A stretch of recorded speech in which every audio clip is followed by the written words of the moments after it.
O escritor da história de Campos dos Goytacazes reservou um capítulo dedicado à literatura, ambientado no final dos anos 30. Destaque para o personagem Nilo Peçanha, único presidente da República negro e nascido no município. Foi ele quem construiu o prédio que hoje é ocupado pela ACL, Academia Campista de Letras. No século XXI, o escritor Ronaldo Júnior é o presidente da vez com destaque. Ele está à frente dos 40 escritores que ocupam as cadeiras imortais da instituição. O jovem contador de histórias luta para que novos capítulos continuem sendo escritos na cidade, a exemplo do que aconteceu no passado. A criação literária em Campos, ela parte muito disso também, de a gente pensar os escritores que vieram antes da gente, dar continuidade a esse trabalho literário que resgata a nossa memória, que fala da gente, fala de quem somos enquanto cidade, enquanto sociedade. A relação de Campos com a literatura continua ativa. Unindo as três principais instituições literárias, o município ultrapassa a marca de 150 escritores atuantes, fora os autores não filiados. A biblioteca do jornalista e escritor Vitor Menezes contém parte desse acervo. A paixão de Vitor pela literatura campista não coube na estante. Ele foi responsável pela concepção do Festival Doces Palavras. O evento que une o mundo dos livros com o universo doceiro acontece em anos vagos pela Bienal do município. Campos é um celeiro de grandes escritoras e escritores e também de uma produção de doce maravilhosa. E um jeito de fazer um festival literário que fosse diferente do que tivesse em qualquer outro lugar, de qualquer outra Bienal, de qualquer formato que a gente já tinha, era fazer um festival literário que só a gente podia ter. Que é o nosso doce, a nossa goiabada, o nosso chuvisco, o nosso doce tradicional. Também não é doce de leite condensado, não. Não é qualquer doce, não. E isso no mesmo patamar, não é só, o doce ali não é só um adornozinho, um enfeite, é como cultura profunda do local mesmo, com palestra, oficina, com, sabe, com discussão sobre o doce e sobre a literatura também, juntando as duas coisas. Além de contador de histórias, como jornalista e autor de ficção, Vitor é professor. No ano passado, a trajetória no mundo acadêmico também resultou em livro.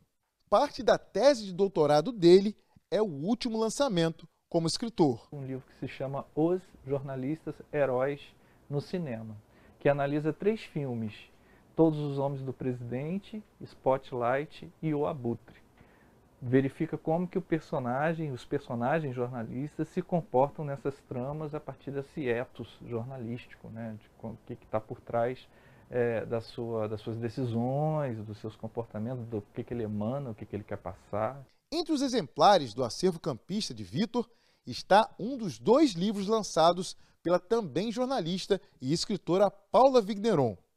Leitora assídua, ela decidiu ainda adolescente assumir o papel de protagonismo na arte de criar novos mundos. Eu estava fazendo meu primeiro ano no IFE, antigo Cefet, na época ainda, e a professora pediu que os alunos fizessem um livro, uma coisa curta, tal, escrevesse alguma coisa para ela conhecer a escrita literária, e eu entrei nessa brincadeira, fiz pelo ponto, como todo aluno, mas gostei daquilo. Eu tinha 15 anos de idade e desde aquele momento eu senti um certo impulso para a escrita. A literatura campista é nacional.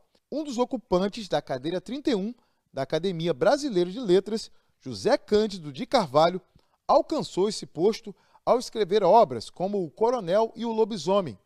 5 de agosto, dia do nascimento do autor, foi a data escolhida para comemorar o Dia do Escritor Campista.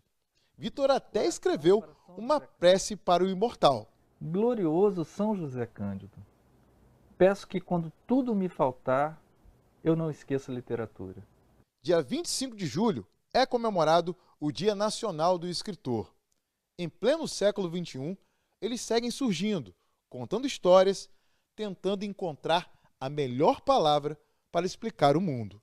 Eu acredito muito nisso, num papel de resistência da nossa memória, num papel de resgate, né, desse legado, porque não de nomes como José Cândido de Carvalho, Valdir Pinto de Carvalho, entre tantos outros, né, até membros dessa casa também, da academia, que a gente pode citar para dizer que a gente hoje faz literatura como também uma perseverança, uma manutenção do trabalho de todos aqueles que nos antecederam, em memória deles, em homenagem a eles e também em forma de pensar aquilo que somos e vivemos nos dias de hoje. Tenho orgulho de ser escritor campista, né? Não me incomoda essa alcunha, né?